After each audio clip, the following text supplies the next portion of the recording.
Sjedi mačka u kafiću, pijucka svoj light, lista knjigu i uživa. Ulazi pas i sav zbunjen je pita: što radiš ovdje, mačko? Otkada to mačke idu u kafiće?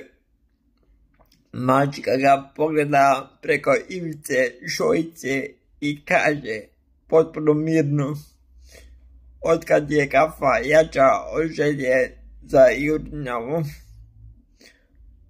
Pas klimne glavom i promrmlja: